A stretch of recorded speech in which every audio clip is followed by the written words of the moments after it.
I was late for today's podcast. I'm normally like about 10 minutes early. I'm usually sitting in the conference room here, and I'm waiting for my guest to come. A lot of times it's the associate, and they come in like right on time, or maybe a minute after. And I always tell them that there's no such thing as being on time. You're either early or you're late. And here I am, the guy that's late here. So, but you mentioned that you like it when your clients are telling you that they're working on client matters, and that's why they're running late, because it shows that you are, being effective. So I get that, and I really, really love that quote.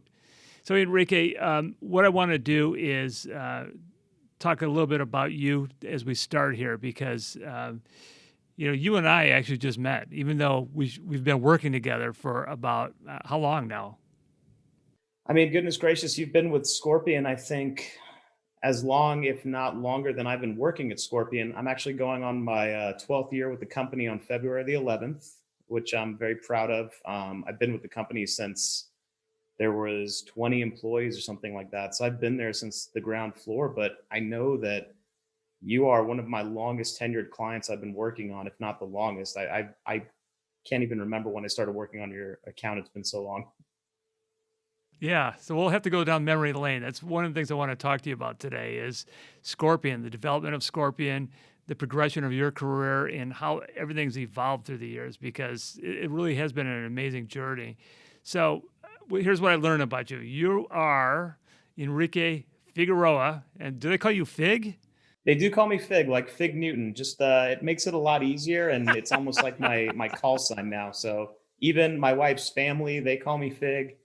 Um, Goodness gracious, every single person I know since like as far back as I can remember, I've been Fig, and it's like I'm the third generation Fig now. So Do they make you do the Fig Newton dance?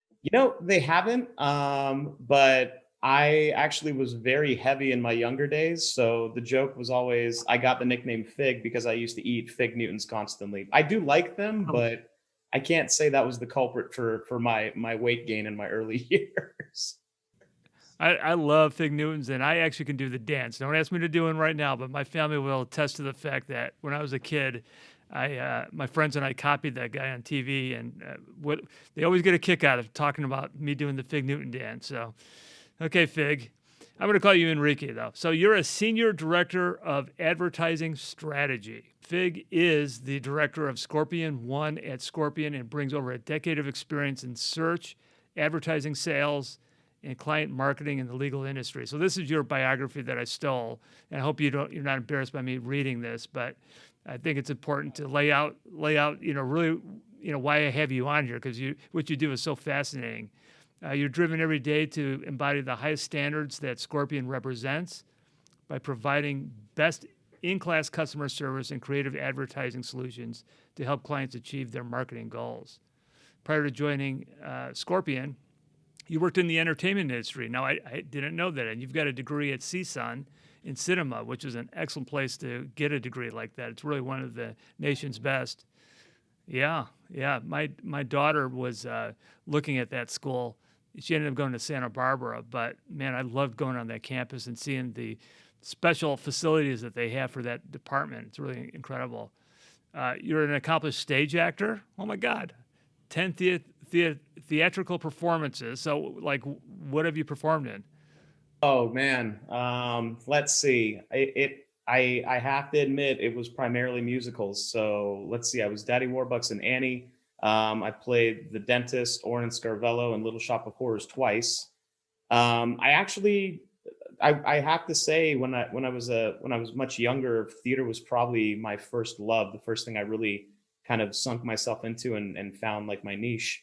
Um, and even funnier, I went from playing football to doing theater because I needed credits in high school, and I needed to do some summer school. So I tried out, theater because of the girl I liked, who's now my wife, I have to say. I guess the long game worked out. But no, I really took to it, and the theater director said, "Look, I think you have a talent for this, and you should really consider spending more time on it." And I wasn't a very good football player, so it was kind of a natural move over. But now I never viewed it as something I could earn a living at, like to put bread on the table. That would have been a little tough, I felt. Um, So, I wanted to get a degree, and I went into entertainment and film at CSUN.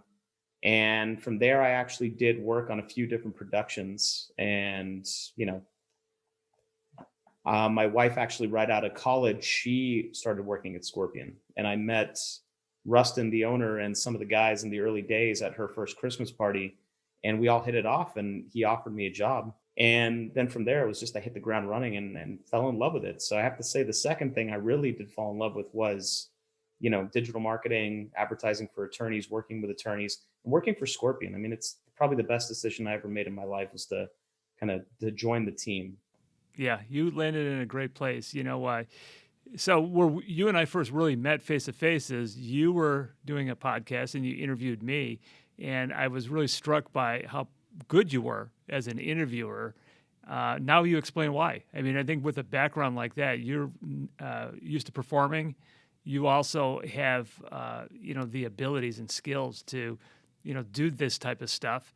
Not only are you gregarious in nature, but you're well rounded. So you're probably naturally curious of people. So that's one part of you. But the other part of you is that you're one of these clandestine guys that nobody sees. I mean, like you said, you've been working since 2008, and we just met. Yet you've been working on my account for all these years and stuff. And I know that we've shot emails back and forth, but it's really incredible that you're this guy that everybody wants to know about, because the people who are behind the scenes in getting social media working, boosting websites, making people's eyeballs go to the particular things you want them to see. That's very what's the word that I'm looking for? Mysterious, for most of us, and so now we finally get you in front of the camera, and we could call you out, and question you about, your life back there and stuff. Have you seen any movies or documentaries concerning social media and its influence on the public in general? It's interesting, because I would say that, just life itself right now, and how we operate as people, if you honestly take a step back and kind of view it through just a lens, and remove yourself from the idea of social media or being absorbed by it, you can really see how it affects people now more than ever. I know there's a really good documentary on Netflix right now that I haven't seen yet, called The Social Dilemma. You got to see it. You got to see. Oh, it's good, and it might make you angry. It's like me watching, these documentaries on how bad the divorce industry is, and how we're all screwing our clients and all that other stuff. I mean, it really infuriates the people that are honest and doing good work and know we're not hurting people. But that thing right there talks about how people like you are shaping what people think and making them do what you want, and there's even some movies like that, and it's not my impression at all. But go ahead. I remember when I was in film school, my professor Thelma Vickroy, who was fantastic, she was a documentarian, so she would always kind of show us things that were along that lens, that were socially aware, topical at the time. And this was back in 2003ish, and she showed us, not to politicize it, but she showed us the documentary Outfoxed, which is kind of about Fox News and how they operate their MO, so to speak. And it was really interesting at the time, because that film back in 2003, before Facebook was really taking off, or it was just very young at that time, MySpace was still kind of the thing. Instagram didn't even exist. Twitter didn't really even exist at that time, I believe. It was just, even to look at how news was going to start being shown, how it was becoming more of an entertainment based entity. And you had an agenda to push, which related back to the concept of being a documentarian, where, every documentary, no matter how you watch it, how you view it, unless it's like, say, Ken Burns, who presents, just the facts for 15 solid hours, which is the best 15 hours you'll get ever of sleep in your life, but it's still I informative. agree. But most documentaries, they will have an agenda that they want to speak about. They have, something they want to push. And Michael Moore's a master of that documentary. And she was just basically kind of enlightening people. It's like, look, this is kind of the way things are now. People are going to present something to you as fact. They're going to present something to you as information, but there's always going to be an underlying bias of something they're going to push you toward. And that relates back to what I do, which is paid advertising in general, social media, direct search marketing on Bing and Google. You're always trying to push your audience to a result or to an idea that you want them to follow you down. But the art of it is making sure you're doing it in a way that actually is already going to play to something they're interested in or they want. And you just kind of like give them that little tiny push in the right direction. That's the art to it, the nuance, the idea that I need to do it in a subtle way where I'm not forcing you to do it. I'm just kind of giving you that little push toward what you are already thinking. And that's where we're going to go with it. Yeah. And ultimately, I think that's kind of the idea that we're moving more toward. And now it's, with social media, it's absolutely obvious now. There's no questioning it in any way, shape, or form. And then people become addicted to it. So it's. Well, you mean no questioning that it works? Oh no, it Right? Is absolutely that what you're works. saying? I mean, Yeah. it's absolute fact now that social media marketing, it's the most effective form of marketing now. Because people are buried in it 24/7 and they put themselves in silos of already things they're interested in, these groups. And then we have groups that exist now that we can cherry pick and select to say, I want my ads to show to this group and not to this group. I like this group here. This is already interested in what I do, so it's closely related to this. And they're not even thinking about that yet. So I'm going to actually bring them right over here to start thinking about that too. And they didn't even know about it. And that's the beauty of social media, and also kind of the curse of it is, depending on where you fall in the spectrum of understanding it or how you judge social media, it is a very powerful and dangerous tool all at once. So, I mean, I guess ultimately you have to respect the hell out of it. Yeah, I didn't mean to get right into the ethics of what you're doing and what I do. I mean, I'm a loving participant in this, as you know, because you handle my account and you work with me. That I love social media, and I don't really see what I do as unethical by using your services and getting my message out there, because I lived during the 60s and the 70s when there was a lot of magazine articles and television articles, and it was the same thing. You were suggestive. You're always putting those ads out in front of people, and there was complaints that they're tainting people because they're making suggestions that are subliminal and all this stuff. That's probably been around since the beginning of mankind in a lot of ways. It's just that we have a new tool, and it's a very powerful tool, but I don't see it as sinister so long as there's ethics behind it, and stuff. And a company like Scorpion, it would never cross the the line with respect to doing anything that's going to violate somebody's privacies or try to change the way that they're thinking. What you're doing is you're bringing advertisement to them. Would you agree? 100%. And I think you hit the nail on the head there, that it's the concept of what is old is new. Everything moves in cycles. So if you think about what you mentioned back in the 60s, 70s, and how print advertisement and media was presented, it's a direct line and link to where we are now. There's absolutely nothing different in terms of the overall concept, except the delivery, I think, at the end of the day. And there's absolutely nothing sinister or evil about that, so to speak. I think it's simply providing a need and providing a necessity. Advertisement is something that exists for a reason. And advertisements and advertising, it honestly provides and helps, I believe, more than anything, especially in the world of, say, legal. Because, Yeah. think about people who are dealing with a legal issue, in particular family law. Most times they don't know where to turn. So it's our job to deliver that service to someone so that they can find the right person to help them through a tough time. And there are multiple different ways to go about that. Speaking of the legal, it kind of makes me want to ask the question I've been wanting to ask a long time of Scorpion is Scorpion is a pretty big company now. And, as you know, my law firm, because of my wife, Maria, who's very progressive when it comes to technology and advertisement, she found Scorpion when we went from our built-in homemade website, and we said, let's go professional. And she did her research, and she looked at websites over and over again, and she came up with the Scorpion websites, and they were just beautiful. They were a work of art, and we went on with you guys, and it was really at the very beginning of when Scorpion started too. So we've had this long partnership, of working together. Um, and so my first question is, do you only deal with the legal marketing, or is it marketing for other types of industries? Large company now, and we've actually kind of branched out and diversified, I guess would be the term. And we have different sections within the company and different teams that deal with different verticals and practices. I still deal 100% with attorneys, in particular family law attorneys. That's my forte.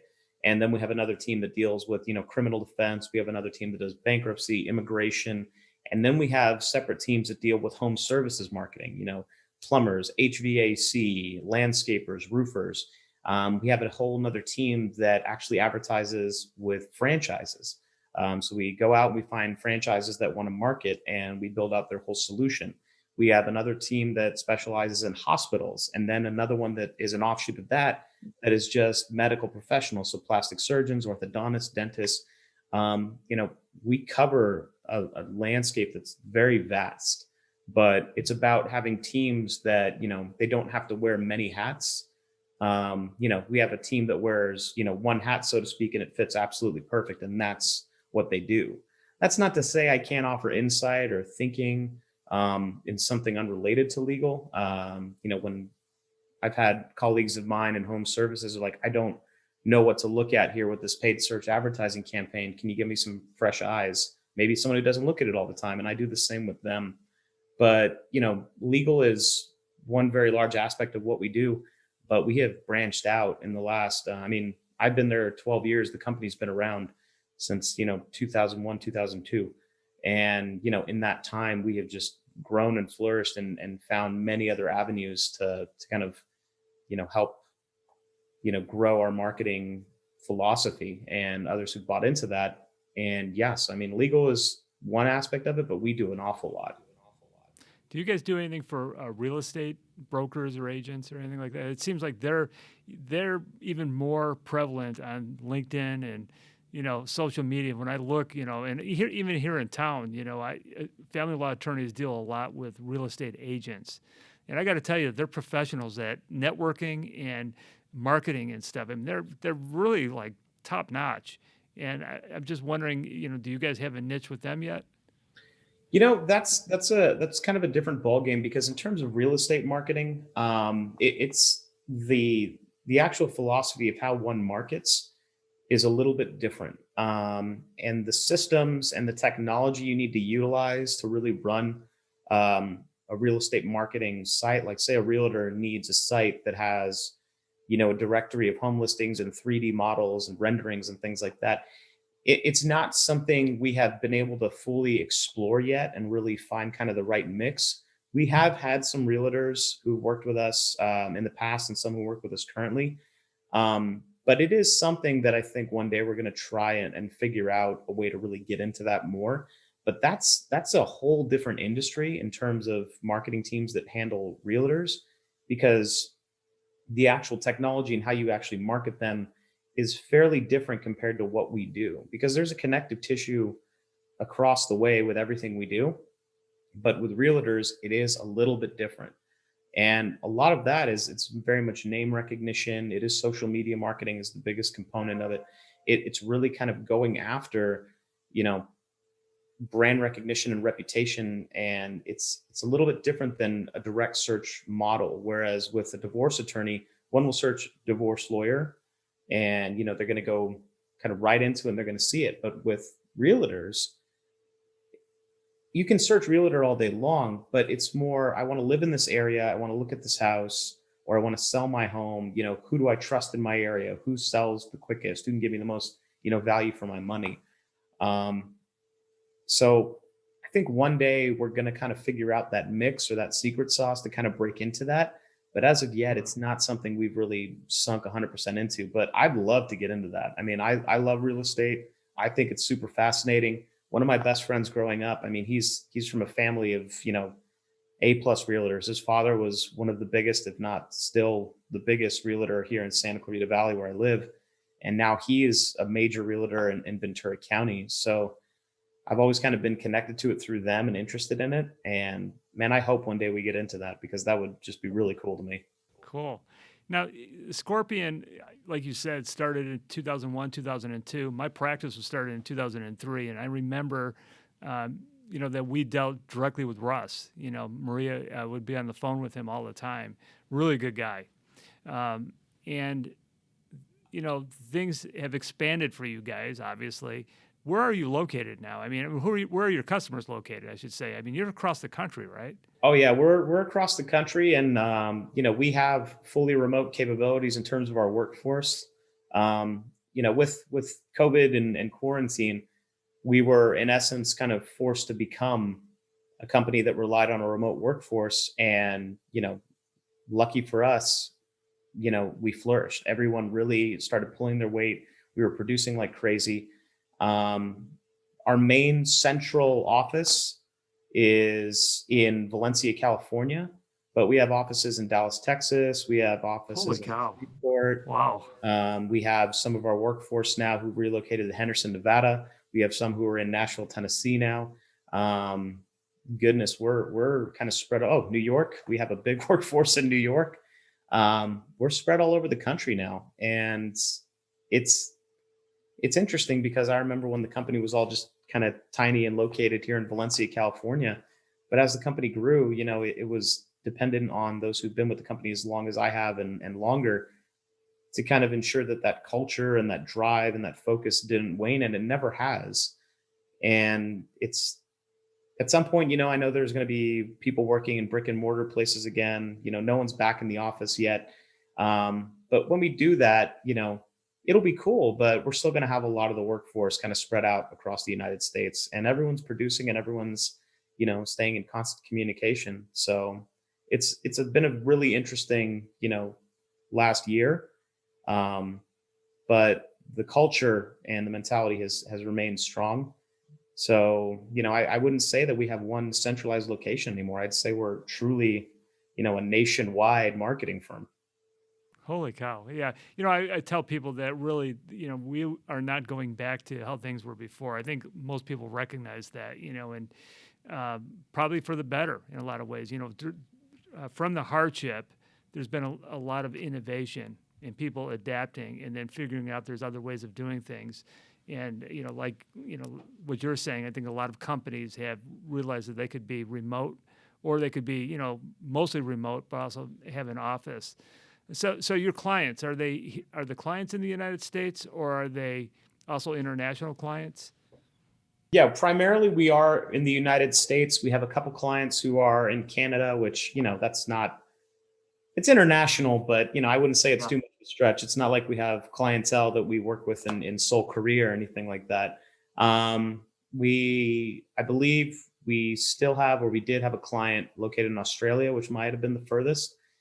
But other than that, I'd say it's 99% virtually located in the United States for the most part. So Scorpion starts off as like a web designer. Wasn't that what the original intent of the company was? We're designing websites for you. Correct. Yeah. So the original intent was, the idea was we need to find a clientele base that could really use a better look in terms of their web presence and in terms of the overall just look of it. And attorneys were pretty much earmarked as the number one, where it's like, this is a really important group of people, but in terms of the look and the presentation and the feel, it doesn't quite seem on the level with what the services they do, like the importance of it. So we started out as just strictly a web design firm. You wanted a really cool looking site, we'll make it for you. And that's where it began. Did it begin mostly with attorneys? Yeah, that's what I thought. That's what I remember. And like I said, Maria saw these beautiful web designs that you guys had, and so you start off with that, and really what happened is that the public advertisement went from the yellow pages to a website, and most of us were creating websites to mimic our yellow pages, and they were probably pretty corny looking, and I have to say it, I don't even want to look at the ones that we had before we hired you guys. So, that's what happens, right? So there's this website, and for those of us who were in on it early, it yielded incredible results because, we had Scorpion designing this professional look for us that was just absolutely beautiful. Your work has always been beautiful compared to the homemade models. And then, knowing that the competition would eventually catch up, it did. But marketing also started evolving. And I remember then, LinkedIn came on board, Facebook, and now we're looking at, some different platforms that aren't websites per se, but they're there, and the people out there trying to teach us attorneys how to market said start paying attention to these things, Yelp and all of those things. And what I was very impressed with always is that your company had its finger on the pulse. So if there was a way of getting hurt on Google, by doing silly things, to your webpage and stuff, you guys would let us know right away. So with that, do you guys like attend seminars, or how do you keep up on all this stuff? Yeah, that's a good question, and I think it relates back to kind of the desire of the individuals who specialize in what they do. So with me, I have a multitude of resources and colleagues who do what I do, which is paid search advertising. And we're constantly sharing information with each other, bouncing ideas off one another, looking for like the next thing to check out. And it's all about the idea of a community coming together to share information with one another. We don't hoard information. The same with search engine optimization, SEO, which was probably the thing that was talked about to you the most when marketing started when you first came on. It wasn't so much PPC or paid search, it was SEO. We have an entire SEO division that, works hand in hand to find information, explore new ways to do it better. And then, you take that information and you spit it out and you give it to every single person you work with. It's that community, that drive to be better as a team, as a whole. And that's how we do it. We don't have one dedicated group whose job it is to just find the information. The spirit and idea behind being Scorpion and working at Scorpion is that you are constantly thinking outside the box. You're constantly trying to find new and better ways to do what you do and be effective. And that drive, that competition within each one of us, I think, is what helps us find those new avenues, what pushes us to the next best thing, and be proactive about it instead of reactive about it. Is just wanting to get that leg up, get that edge over your competition. It seems like you guys, when Google announces, for example, we're going to change the algorithms, or we're going to start penalizing people for doing this and that. Are they creating press releases? Are you guys like somebody in your company, kind of got a pipeline to what's going on with these various, companies? Gotcha. Yeah. So there's a ton of resources out there that are, finger on the pulse, hand on the button, that you subscribe to, that you're locked in on. Google themselves, like they have their own blog, and they'll release out any information they have. Okay. Today alone, we got a notification from Google that, in terms of paid search, direct search, which is, Google ads, they are in essence doing away with a match type for a keyword. And they said, hey, this keyword, this match type is in essence going away on this date, but you're already covered if you have this match type keyword. So don't necessarily worry about it, but just know this is happening. And since we know that, that information was shared by, one of our team members, and he sent it out to everyone who does PPC. And then every single marketing person says, hey, look, this is what's going on. And then from there, I took that information and then I crafted an email. And then I told my senior marketing executives that I work with on the family law team, like, hey, this is happening, be aware of it. Here's what it means. If your client asks about it, this is what it is. You should let them know if they run PPC. You shouldn't be broadsided by this. We don't want the client to have to tell us that this is happening because we already know it. So we tell them. And that's what we do. You subscribe to all these resources that exist out there to get the information to us. And then we also have, connections with Google and representatives there that we speak with. Same with Bing, and they will always keep us abreast of changes happening so we can kind of prepare for it. How do they benefit? What's their incentive for keeping you guys informed? I don't get the connection that they have. I know why you want to be informed, but where do they benefit from that? Well, they know that we manage an awful lot of money that is advertised with Google. So it is always in their best interest to kind of keep us abreast of changes so that we can keep our Okay, clients happy got to it. advertise with them. Because they're competitors, so they want you to continue on with them. And okay, I got it. Bing and Google and all these other things are competitors, and they want to keep you guys informed, so you keep using them and treat you like clients in a way. Okay, I got that. So the evolution went from just having a website to these things I talked about, like LinkedIn and Facebook. But the website was really important with the search engine. How do you improve your search engine, and where do you put words on your on your website, and start blogging. There seemed like there was at one point like this overemphasis on blogging, to the extent that people started hiring companies to blog for them and stuff. And then it kind of moved because the algorithms were changed or something, and then it mushroomed into more than just a website, but also doing things for social media. So now I'm hearing this pay-click thing, and I know that you guys have been talking about that for a couple of years now.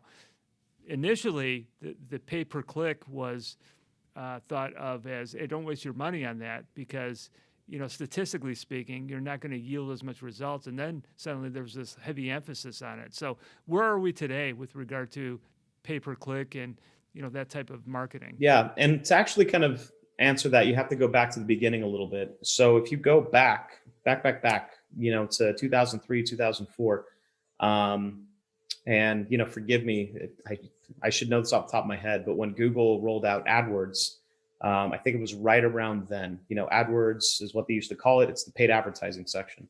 And when Google first introduced the concept of paid ads, it was painfully obvious on a SERP, a search engine result page. If I search for divorce lawyer, the paid ads section was very tiny at the top, and then there were ads along the right-hand side. But it was highlighted. It was clear that these are advertisements. And then underneath, it's like, these are the organic results. These are the ones that, these guys and gals, they really work their butts off to get relevant and be the number one person you see. So it was all about the concept of relevancy, fresh, unique content that related to what you're searching for. And, paid ads were a nice little component to it. It was like the béarnaise sauce or whatever, but it wasn't the main course. And then over the years, Google saw how much money they were making, and not trying to throw them under the bus, but I think they'd laugh about it and they'd agree.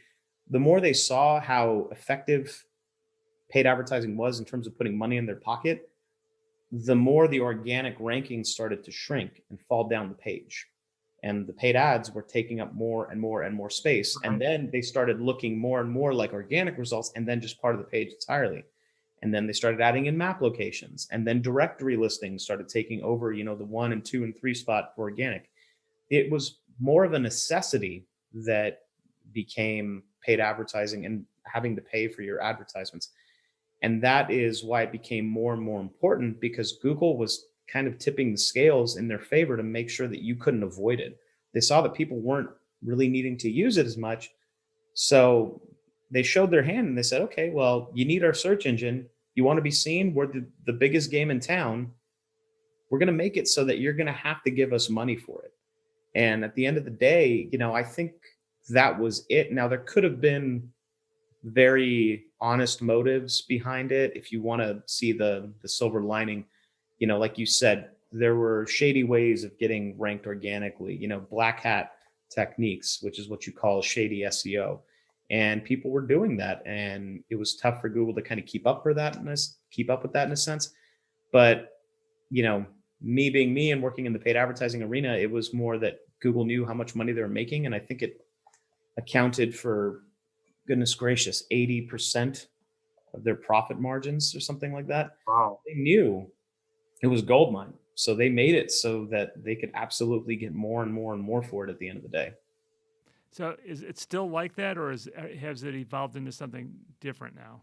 Yeah. So it's for Google, they have made a lot of smart moves. They know that paid search advertising isn't going away. It has become somewhat cost prohibitive, I'd say, for someone who's brand new into to advertising coming into the game. Just for interest's sake, if someone were a brand new family law attorney coming into Los Angeles and, fresh out of law school, they decided they wanted to go off on their own and they call up Scorpion and they say, look, I want to run paid advertising in Los Angeles and I need X amount of clients per month. What do you think a starting budget is just to make this worth my time? A starting budget for paid search advertising in Los Angeles is on the low end $7,000 a month just to start to be effective. And ideally, if you're paying seven, you want to see a 3x return on your investment at minimum, just to make it kind of worth your while. And that's kind of where it gets difficult. So Google knows that, and they have many different channels that you can advertise in. They have YouTube. They have these things now called local search ads, LSAs.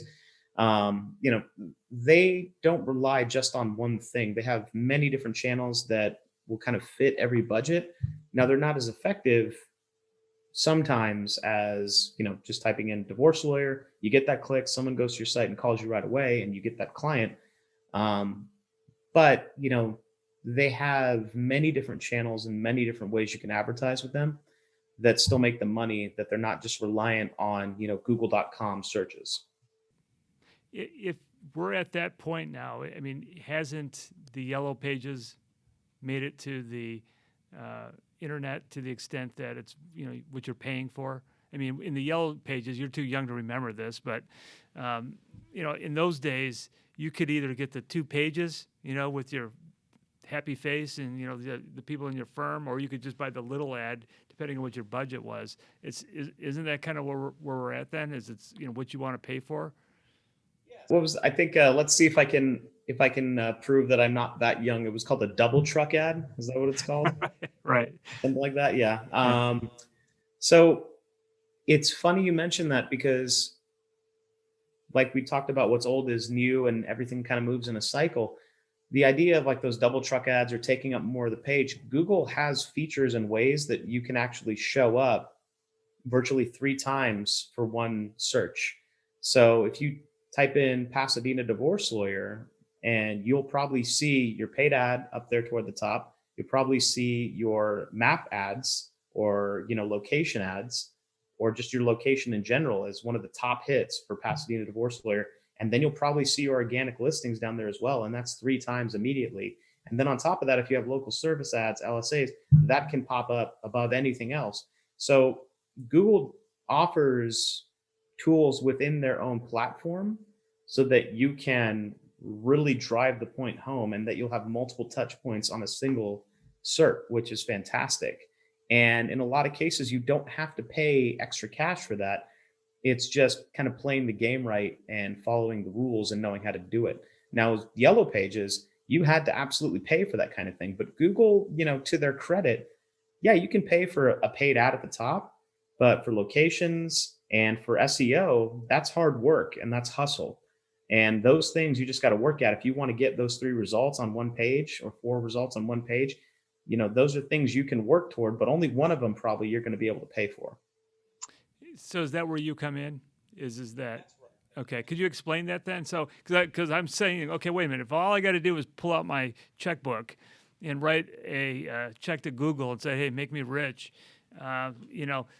there wouldn't be a Scorpion. It doesn't seem like that. So you guys are doing something behind the scenes because you're a big company. So what do you do to enhance your clients' ability of getting more clients through your work?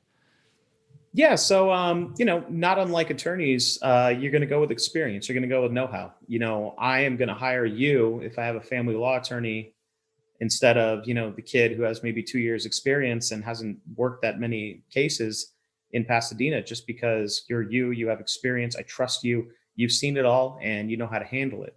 Scorpion's not all that dissimilar. People come to us and pay for our services because we are industry leaders in terms of legal marketing and many other kinds of marketing. But with legal, I mean, we've been doing it since the dawn of time. So there's nothing that they're going to come to us that we haven't seen. And we have the know-how, we have the tools, we have the knowledge base to make that investment a lucrative one. Now, you could run PPC, paid search, and Google on your own, and you could get help from Google. but you're going to be speaking to a customer service representative in the Philippines, most likely, who doesn't know anything about, you know, family law marketing in Southern California. Whereas, I'm going to know the cost per lead. I'm going to know the best times to advertise. I'm going to know the areas you need to hit. I'm going to know ways to actually run your marketing from a paid standpoint that's going to hit every section of the funnel to catch everyone all the way down to get that business to you. It's not just about, oh, well, yeah, you have money. Okay, let's get you clicks.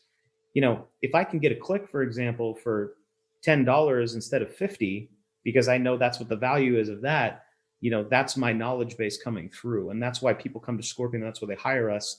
And that's also why Google trusts us. And that's why they like us, because, there are many companies that exist out there that do what we do, but we're the ones that actually make sure that clients will spend with Google and continue to spend with Google because it's a smart investment and it is successful for them. It is lucrative.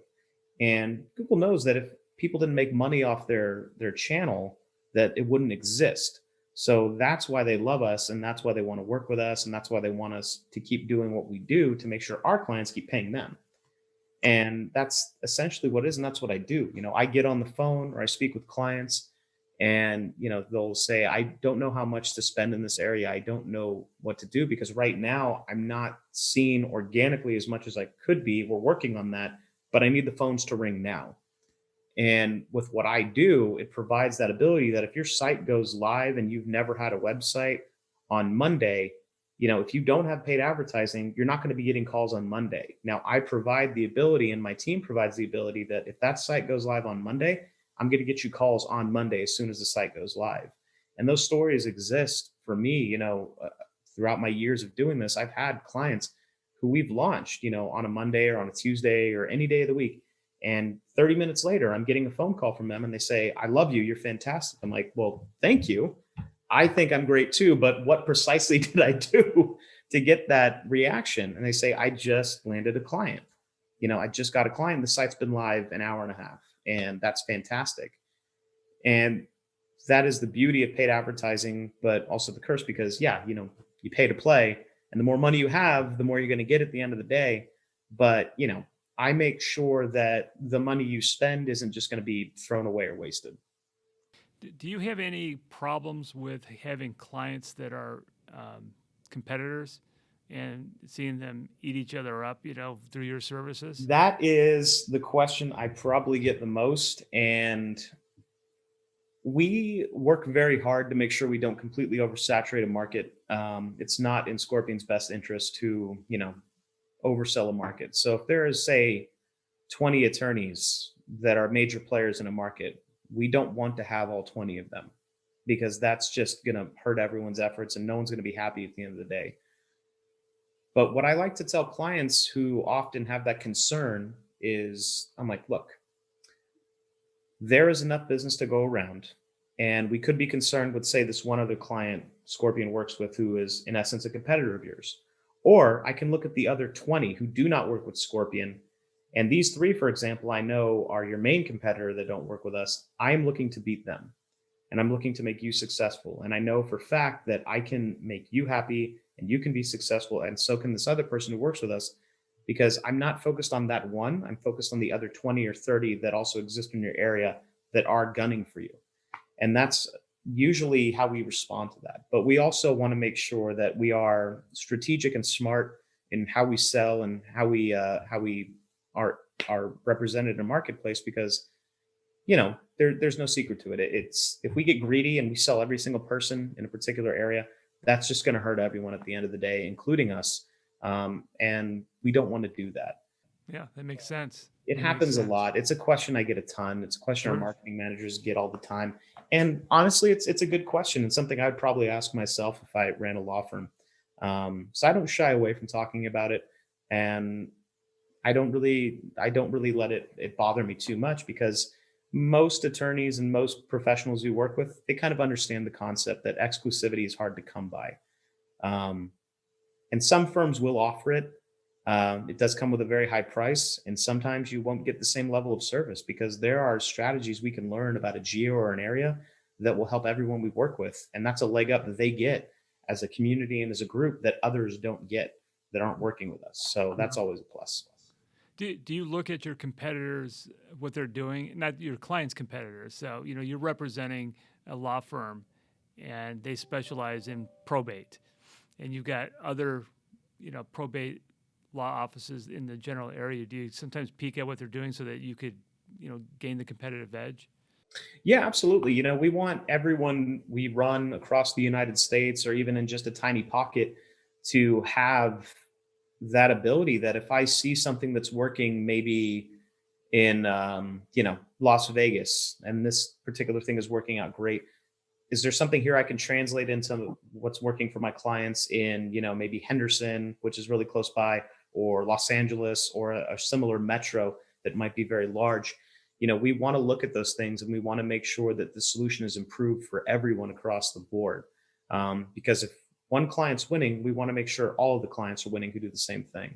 Well, what I meant though is are you looking at the clients' competitors who are not clients of yours and seeing what they're doing to make sure that you're doing better than them? Absolutely. Always, always. We're always looking at the other sharks in the water and we want to make sure that, they're not going to sneak up behind us and eat us.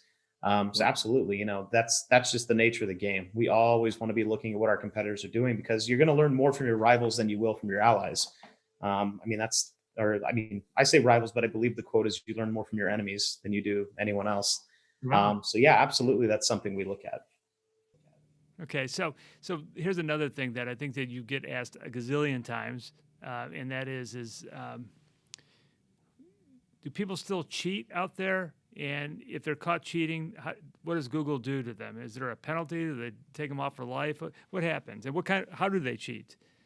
I will speak to the cheating I know well because I have gotten a lot of people blacklisted from Google for it, and that's monopolizing paid advertising or listings. So, for example, if a client has a law office in New York City in Manhattan, and say they have a budget of $50,000, $60,000 a month, they cannot set up, say, two different websites for the same law firm and then attempt to run separate paid advertising accounts for those law firms, those two law firms, to jeopardize the listings.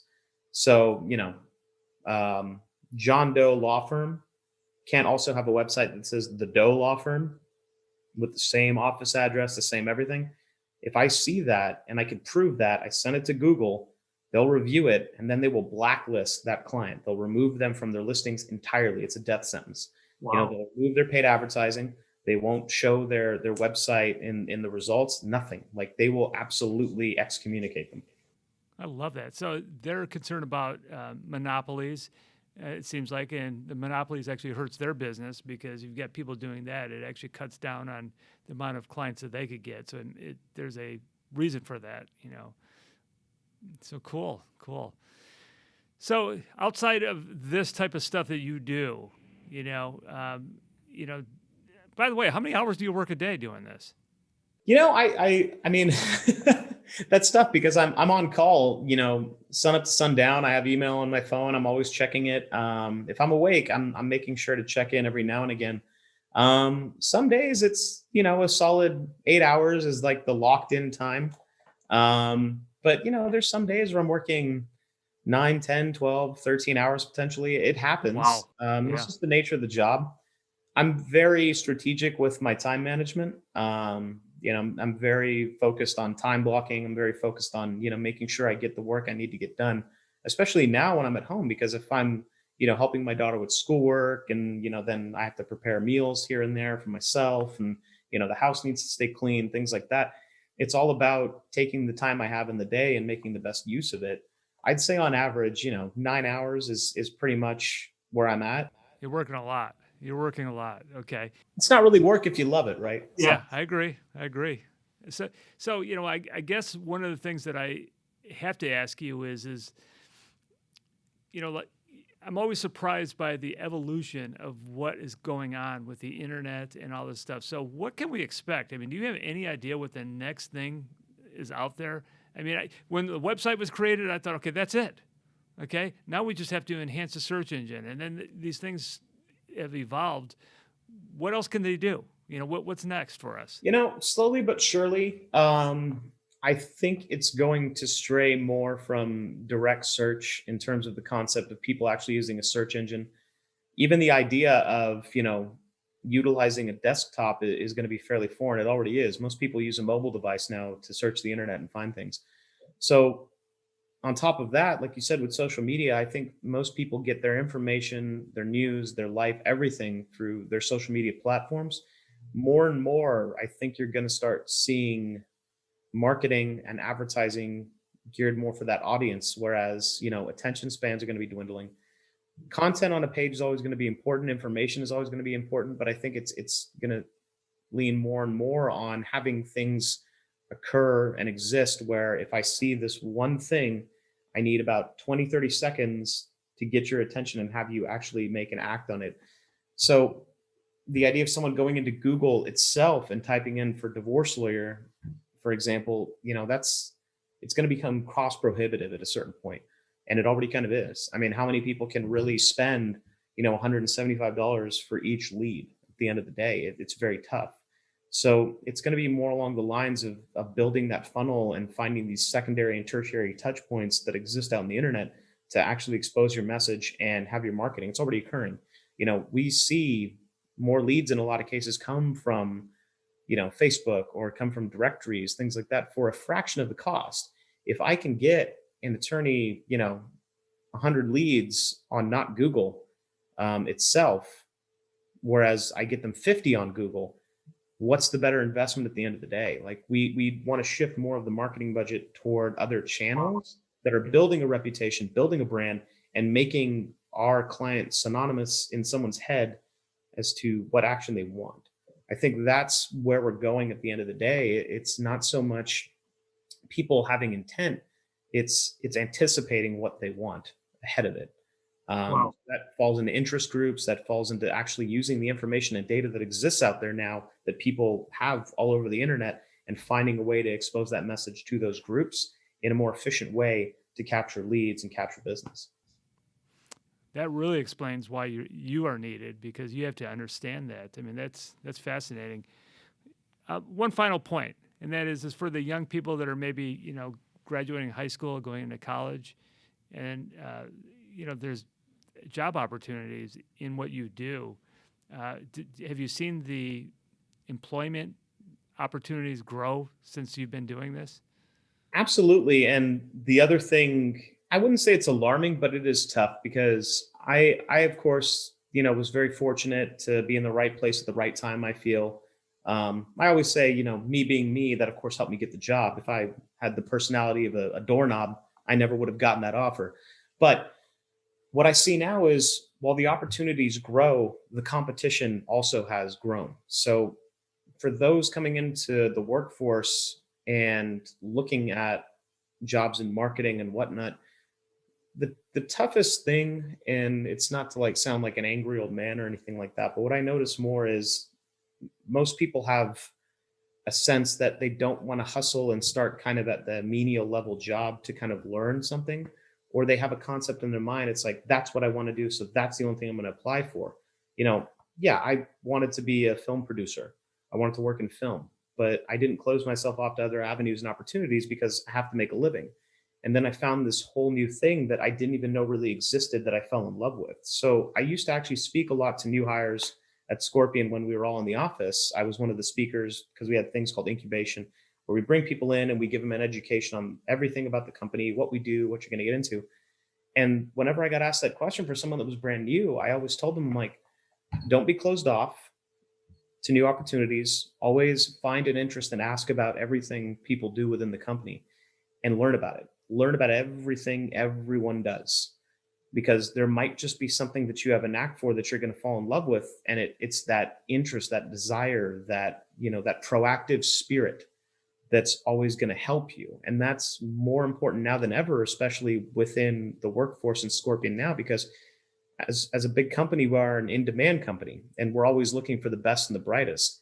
And the things that really shine through are people who actively read about, things we do, or leadership skills, or they bring something to the table that, isn't just, yeah, I'm here to do my 8 and skate. That's not what we're about. It's a culture, it's a lifestyle, it's a mentality. We want people who are looking to be competitive and drive it to the next level. So, I think that's more than anything is people coming out of college and high school. I think they need to have that hustle, that drive, that discipline, and that desire to want to come across as someone who is excited just about the opportunity and then willing to do whatever it takes to be interested in something, move along, find something new. Those are the things that matter now more than ever. Not so much just a degree. Degrees, that's going to matter. Of course, you want to be an attorney. Of course, you want to be a doctor. But even then, your personality is going to shine through. And do you really have a desire for what you're looking to do? And that Wow. personality shines through. Wow. Well, I've learned so much about you, Enrique, and Scorpion that I didn't know, even though we've been partners for so long. Um, my respect is now even greater. I mean, it's incredible how sophisticated you guys are and have become and everything. And, please don't play this. Actually, I'm the master of this podcast. I'm going to have to play this maybe, in New York, David, or, somewhere. I can't do it here in Pasadena. Actually, I'll say this, though. I think I told you that when you guys were young and our firm was young, I was the bar president, and I got Scorpion to do a deal with the Pasadena Bar Association where they provided a free service for the Bar Association. And it went for years, and it was great. I mean, you guys did that. And, then, of course, all the people in Pasadena started hiring you guys. And, yeah, but I've never regretted it. I mean, I love your guys' service. Thank you very much for joining us. I mean, this was really, really way more informative than I even anticipated. I mean, I got a lot of insight, and now I think more than ever, people are going to understand the need to hire people like you and Scorpion to be able to enhance their business and be competitive. So thank you. Thank you, Don. I appreciate it. Had a great time. Okay. Thank you.